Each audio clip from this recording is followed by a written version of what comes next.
Radio Vicomté, reportage.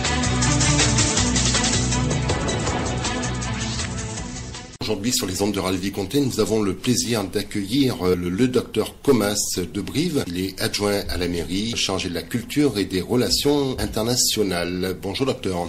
Bonjour monsieur. Nous sommes ensemble pour parler de culture au niveau de Brive, mais aussi de la Corrèze. Vous avez des projets à venir au niveau de la culture de la ville de Brive? Non seulement il y a des projets à venir, mais il y a des projets qui sont bien engagés.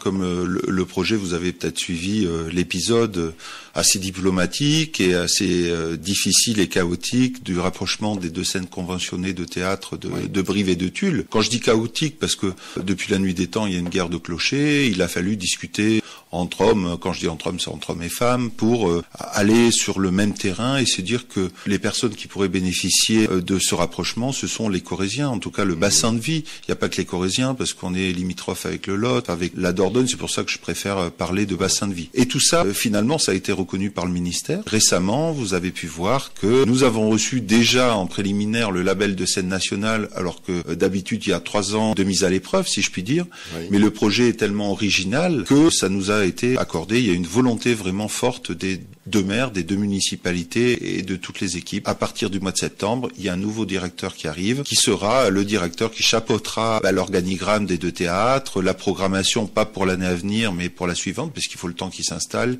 qu'il consulte les équipes. Mais nous aurons en fait une seule entité, mais bicéphale, sur les deux sites, avec des salles qui n'ont pas les mêmes jauges, qui ont une tradition que le nouveau directeur va respecter, et nous allons avoir aussi une grande ouverture au monde amateur. C'est dans le but de faire la promotion de la culture au niveau local, donner la chance peut-être aussi, vous le disiez, à des jeunes artistes, peut-être faire un tremplin. Alors les tremplins, c'est vrai que nous essayons d'en faire plein récemment avec le festival de jazz. Il y aura un tremplin aussi pour les chorales, mais ça aussi organisé avec la direction de la culture de la ville de Brive, parce que c'est vrai que les gens comprennent pas trop comment ça s'organise. En fait, le théâtre de Brive est un théâtre municipal. Et donc, pendant la saison théâtrale, les 13 Arches, établissement public de coopération culturelle, le PCC, occupent les lieux. Et le reste du temps, ou dans des créneaux, la direction de la culture peut programmer, inviter les associations. Et là, c'est vrai que le monde associatif occupe largement le théâtre. Mais là où nous pouvons aller plus loin avec la scène nationale, et quelqu'un qui est dans cette dimension intellectuelle et en pratique, c'est qu'on pourra arriver à développer des tremplins justement avec le monde amateur, le monde semi-professionnel. Moi, mon rêve, c'était d'essayer de faire en sorte que ça devienne une ruche, un lieu où la culture grouillera, où tout le monde sera le bienvenu. Certes, il y aura le respect de la programmation, la charte d'une scène nationale, mais en même temps, il y aura de la vie et tout le monde pourra se l'approprier. Ça, c'est mon rêve. Vous voulez faire de Brive une vitrine en fin de compte? Plus qu'une vitrine, parce qu'une vitrine, souvent, parfois on n'a pas les moyens, on a le nez collé dessus, on regarde ce qu'il y a d'intéressant à l'intérieur, mais on peut pas se l'offrir. Il faut que ce soit un lieu où on puisse entrer. Voilà, il y a la vitrine et on est obligé de la voir. Je vous l'accorde par rapport à la Nouvelle-Aquitaine.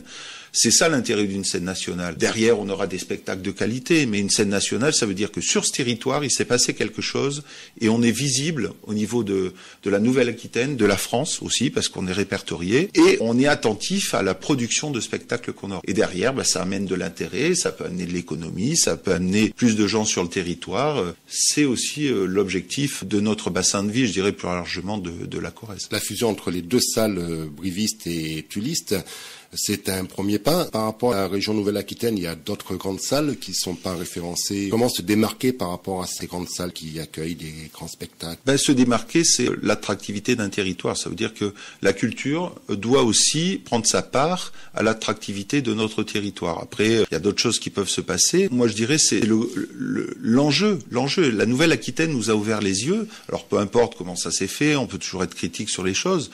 Mais quand nous étions en région Limousin, j'avais l'impression, à titre personnel, qu'il n'y avait pas de perspective.